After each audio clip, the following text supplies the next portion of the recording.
नमस्कार दोस्तों, इस वीडियो में हम होम लोन से जुड़े हुए सारे सवालों को डिस्कस करेंगे कि बेसिकली हमें कितना rate of interest home loan के लिए पे करना है। इन सब के अलावा कौन से बैंक से हमें होम लोन लेना चाहिए। अगर आप सैलरीड क्लास हैं तो उस केस में आपके लिए होम लोन का क्या प्रोसेस है, और अगर आप सेल्फ एम्प्लॉयड हैं तो हम देखेंगे कि उस केस में आपके लिए होम लोन लेने का क्या प्रोसेस है। इन सब के अलावा अगर आप किसी भी बैंक में जाकर होम लोन लेते हैं तो बैंक सबसे पहले आपसे ये पूछेगा कि आपको फिक्स रेट ऑफ इंटरेस्ट पर होम लोन चाहिए या फिर फ्लोटिंग रेट ऑफ इंटरेस्ट पर होम लोन चाहिए। अब ये फिक्स रेट ऑफ इंटरेस्ट और फ्लोटिंग रेट ऑफ इंटरेस्ट क्या होता है। अगर मैं फ्लोटिंग रेट ऑफ इंटरेस्ट की बात करूं तो ये पूरा का पूरा मार्केट पर डिपेंड करता है। जैसे अगर मान लीजिए आज आप स्टेट बैंक ऑफ इंडिया में जाकर होम लोन लेते हैं तो मान लीजिए आपको 6.75% के रेट ऑफ इंटरेस्ट पर होम लोन चल रहा है। तो आज की डेट में अगर 6.75% का होम लोन का रेट ऑफ इंटरेस्ट चल रहा है और अगर आप फ्लोटिंग रेट ऑफ इंटरेस्ट पर एसबीआई से जाके लोन लेते हैं, उस केस में मान लीजिए अगर कल को आज से 4-5 साल के बाद rate of interest home loan के महंगे होते हैं और अगर 6.75% से बढ़कर होम लोन का रेट ऑफ इंटरेस्ट 7.75% पर चला जाता है, तो उस केस में आपको बढ़े हुए होम लोन के रेट ऑफ इंटरेस्ट के हिसाब से ही बची हुई अपनी ईएमआई पे करनी होगी। और इसी प्रकार अगर कल को 6.75% से घट के होम लोन का रेट ऑफ इंटरेस्ट 5.75% पर चला जाता है और अगर आपने फ्लोटिंग रेट ऑफ इंटरेस्ट को चूज किया हुआ है तो उस केस में आपको कम रेट ऑफ इंटरेस्ट पर यानी 5.75% के हिसाब से ही अपनी बची हुई ईएमआई पे करनी होगी। यानी अगर होम लोन के रेट ऑफ इंटरेस्ट कल को बढ़े तो आपको बढ़े हुए रेट ऑफ इंटरेस्ट के हिसाब से ही लोन भरना है बचा हुआ, और अगर कल को होम लोन के रेट ऑफ इंटरेस्ट आज के कंपैरेटिवली घटे तो बची हुई ईएमआई आपको कम रेट ऑफ इंटरेस्ट पर ही पे करनी है। अगर मैं फिक्स रेट ऑफ इंटरेस्ट की बात करूं तो आज अगर 6.75% का रेट ऑफ इंटरेस्ट चल रहा है तो अगले 20 साल के लिए मान लीजिए आपने लोन लिया, तो अगले 20 साल में चाहे rate of interest home loan का 10% पर चला जाए या फिर 15% पर चला जाए, आपको 6.75% के हिसाब से ही लोन पे करना है। अब यहां पर सवाल ये आता है कि मुझे fix rate of interest choose करना चाहिए या फिर floating rate of interest choose करना चाहिए। तो इसका सिंपल सा आंसर ये है कि हमें फ्लोटिंग रेट ऑफ इंटरेस्ट को चूज करना चाहिए, because floating rate of interest fix rate of interest के कंपैरेटिवली कम रेट ऑफ इंटरेस्ट पर हमें मिलते हैं। जैसे एसबीआई आज की डेट में अगर 6.75% के रेट ऑफ इंटरेस्ट पर होम लोन ऑफर कर रहा है तो ये सिर्फ फ्लोटिंग रेट के लिए ही ऑफर कर रहा है। अगर मैं आज एसबीआई से होम लोन लेने जाऊं तो हमें कम से कम 1% ज्यादा पे करना पड़ेगा अगर मैं फिक्स रेट ऑफ इंटरेस्ट लेता हूं।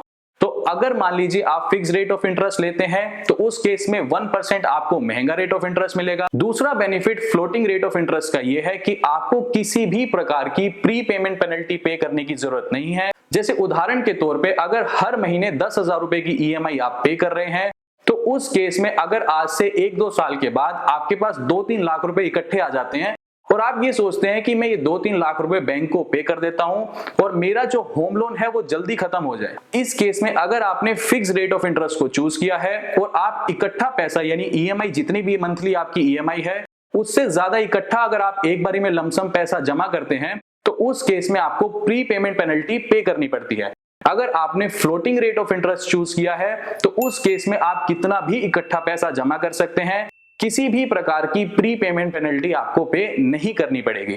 इन सब के अलावा होम लोन भारत का कोई भी व्यक्ति ले सकता है, लेकिन मिनिमम एज 18 साल होनी चाहिए और मैक्सिमम एज 70 ईयर्स होनी चाहिए।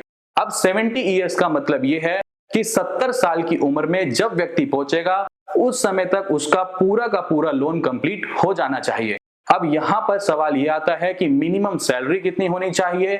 तो आज की डेट में लगभग 15 से 20,000 रुपए मिनिमम सैलरी आपकी होनी चाहिए अगर आप होम लोन लेना चाहते हैं। दूसरा सवाल ये आता है कि मेरी सैलरी 50,000 रुपए है तो मुझे कितना लोन मिलेगा, मेरी सैलरी 20,000 रुपए है तो मुझे कितना लोन मिलेगा। तो इसका सिंपल सा आंसर ये है कि जितनी भी आपकी सैलरी है उसका 60 टाइम्स तक आपको होम लोन इजीली मिल जाएगा। जैसे उदाहरण के तौर पे अगर किसी की सैलरी 50,000 रुपए है तो इसका 60 टाइम्स यानी मैक्सिमम 30 लाख रुपए वो होम लोन इजीली किसी भी बैंक से ले सकता है। अब यहाँ पर सवाल ये आता है कि मिनिमम होम लोन मुझे कितना लेना होगा और मैक्सिमम होम लोन बैंक कितना दे सकता है। इस केस में बहुत सारे बैंक्स ये बोलते हैं कि आपको कम से कम 8 लाख रुपए का होम लोन लेना ही पड़ेगा, और मैक्सिमम जो बैंक ऑफर करता है तो मैक्सिमम 100 करोड़ रुपीस तक ही बैंक होम लोन ऑफर करता है।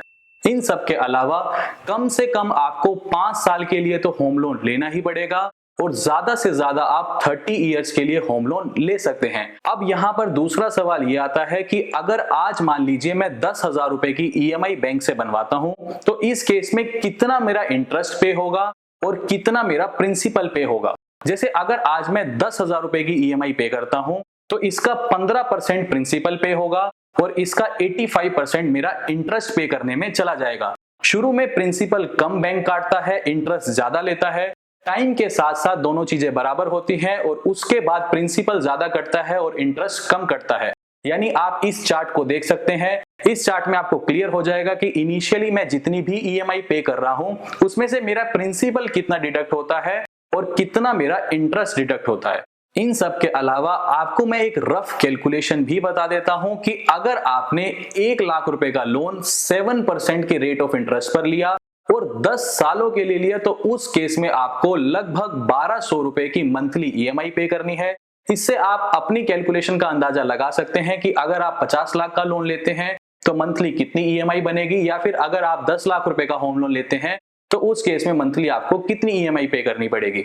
इसी प्रकार अगर 1 लाख रुपए का आप लोन लेते हैं और ये लोन आप 20 सालों के लिए लेते हैं, तो इस केस में लगभग 800 रुपए की ईएमआई आपको मंथली पे करनी पड़ेगी।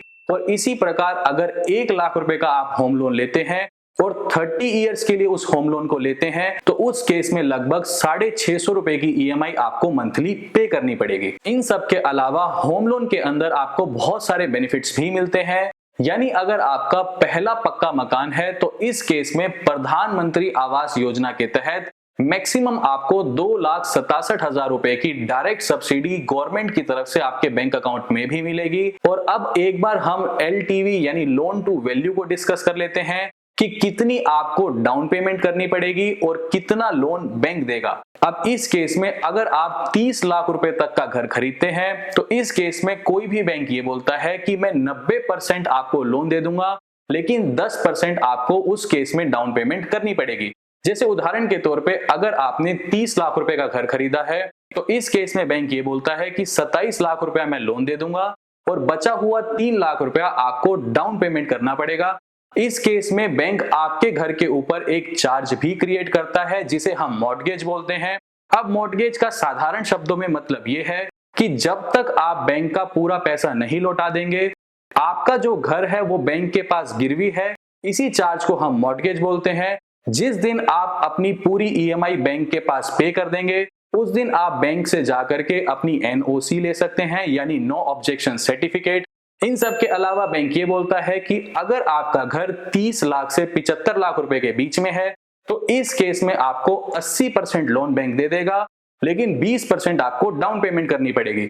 यानी अगर आप 60 लाख रुपए का होम लोन लेते हैं, तो इस केस में 80% यानी 48 लाख रुपया आपको बैंक लोन दे देगा और बचा हुआ 12 लाख रुपया आपको डाउन पेमेंट करना पड़ेगा। और अगर आप 75 लाख से ऊपर की वैल्यू का होम लोन लेते हैं, तो उस केस में बैंक ये बोलता है कि 75% तो मैं लोन दे दूंगा, पर 25% आपको डाउन पेमेंट करनी पड़ेगी।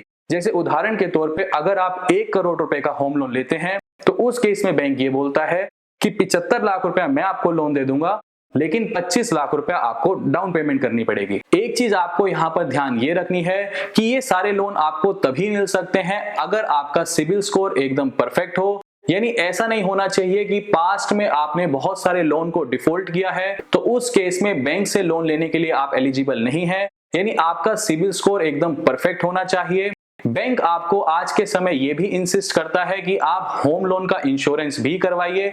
यानी अगर मान लीजिए कोई भी व्यक्ति एक होम लोन लेता है और कुछ समय के बाद उसकी अनफॉर्चुनेट डेथ हो जाती है, तो उस केस में उसकी फैमिली को बहुत प्रॉब्लम आती है होम लोन रीपे करने के लिए। तो बहुत सारे केसेस में ये देखा गया है कि बैंक उनसे फिर घर खाली करवा लेता है मजबूरन, और पूरे के पूरे परिवार को सफर करना पड़ता है। तो आज के समय लगभग हर बैंक आपको होम लोन इंश्योरेंस लेने के लिए इंसिस्ट करता है।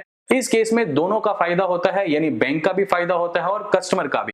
बिकॉज बैंक का ये फायदा होता है कि उसे बैड लोन नहीं फेस करना पड़ता, और कस्टमर का ये फायदा होता है कि अगर किसी कस्टमर की अनफॉर्चुनेट डेथ हो जाती है तो बचा हुआ जितना भी लोन है वो जो इंश्योरेंस कंपनी है वही बैंक को पे करती है, यानी फैमिली को सफर नहीं करना पड़ता। अब ये जो होम लोन इंश्योरेंस है इसके प्रीमियम ज्यादा नहीं होते, तो आपको भी होम लोन इंश्योरेंस ले लेना चाहिए। अब बहुत सारे लोग टैक्स बचाने के लिए भी होम लोन लेते हैं, तो प्रधानमंत्री आवास योजना के तहत अगर आपने कुछ पैसा बचाया है उसके अलावा भी टैक्स में आप बहुत सारा पैसा बचा सकते हैं। इन सब के अलावा बहुत सारे लोग टैक्स बचाने के लिए भी होम लोन लेते हैं, तो इस केस में section 80C of income tax act के तहत आप 1.5 लाख रुपया ऑन प्रिंसिपल पेमेंट पर बचा सकते हैं।